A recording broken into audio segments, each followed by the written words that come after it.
안녕하세요, 제제입니다. 모두 사과 좋아하시나요? 아침에 먹는 사과는 금, 점심에 먹는 사과는 은, 저녁에 먹는 사과는 독이라는 말이 있습니다.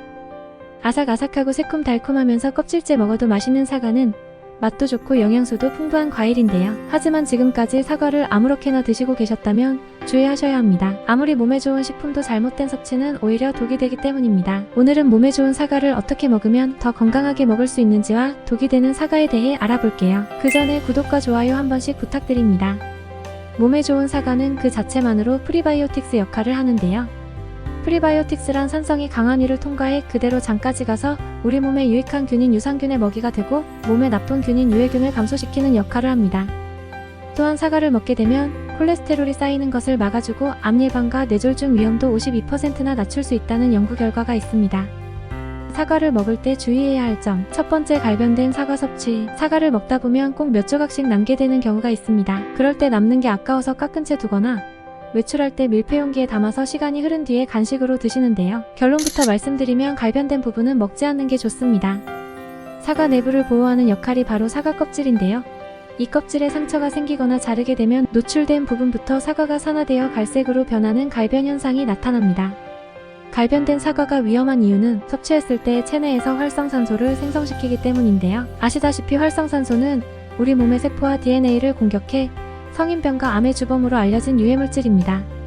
또 노화를 촉진시킬 뿐만 아니라 암, 뇌졸중, 심근경색, 치매 등을 유발할 수 있으니 조심해야 합니다. 갈변을 막기 위해 식약처에서 권장하는 방법은 리테일리스카를 사용하고 소금물 또는 레몬즙을 뿌리는 방법 등이 있는데요. 개인적으로 그렇게 하면 사과의 맛과 식감이 변해서 먹기가 싫어지더라고요. 사과를 드실 때는 되도록 한 번에 다 드시는 걸 추천하고 다 못 드셨다면 갈변된 부분을 깨끗하게 잘라내고 드시길 바랍니다. 두 번째, 사과씨 먹지 않기. 누가 사과씨를 먹겠어 라고 생각하실 수도 있지만 사과 주스나 즙을 만들 때 사과를 통째로 넣는 경우가 있어 주의가 필요합니다. 사과씨에는 사이아나수소라는 독소가 들어있는데 이는 청산가리 계통의 독성물질입니다. 다행히도 성인이 소량의 씨를 씹어서 삼켰다고 해서 몸에 이상이 생기지는 않는데요. 사과 10개에 들어있는 씨를 모두 씹어 먹어야 치사량에 도달한다고 합니다. 하지만 지속으로 섭취 시 두통, 현기증, 불안, 구토와 같은 증상이 생길 수 있으니 주의하셔야 합니다.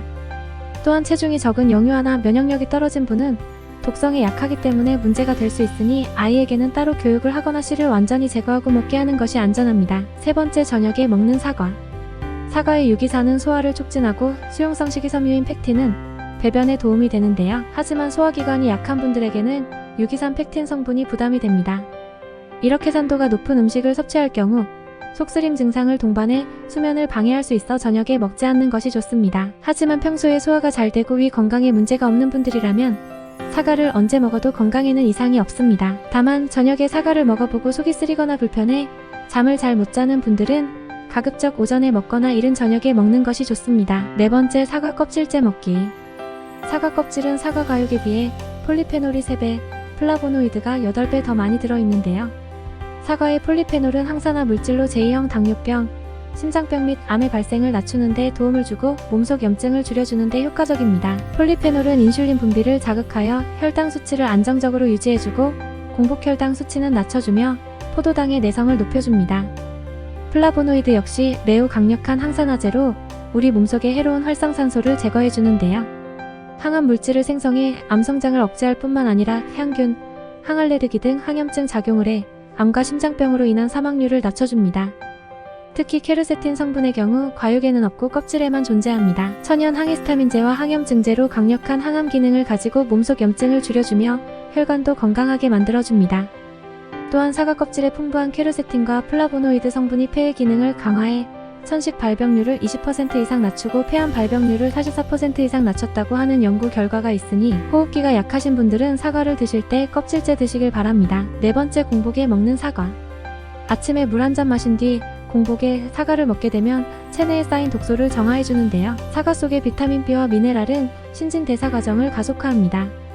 사과를 아침 공복에 먹는 가장 큰 이유는 사과 속 구연산 때문인데요. 구연산은 위와 소장, 대장과 같은 소화기관의 세포들을 활성화시키고 재생시켜줍니다. 뿐만 아니라 체내 칼슘의 흡수를 돕고 피로 물질을 분해해주는 역할도 합니다. 공복에 사과를 먹으면 속이 쓰리지 않을까요? 라고 생각하실 수 있는데요. 그렇지 않습니다.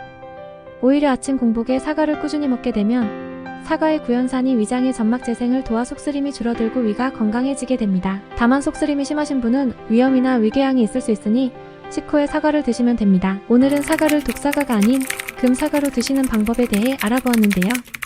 사과는 판매를 위해 왁스 코팅을 했을 수도 있으니 물과 소주, 식초를 10대 1대 1로 담그고 사과를 5분 정도 담가두었다가 흐르는 물에 깨끗하게 씻어 먹으면 됩니다. 그럼 모두 건강하세요.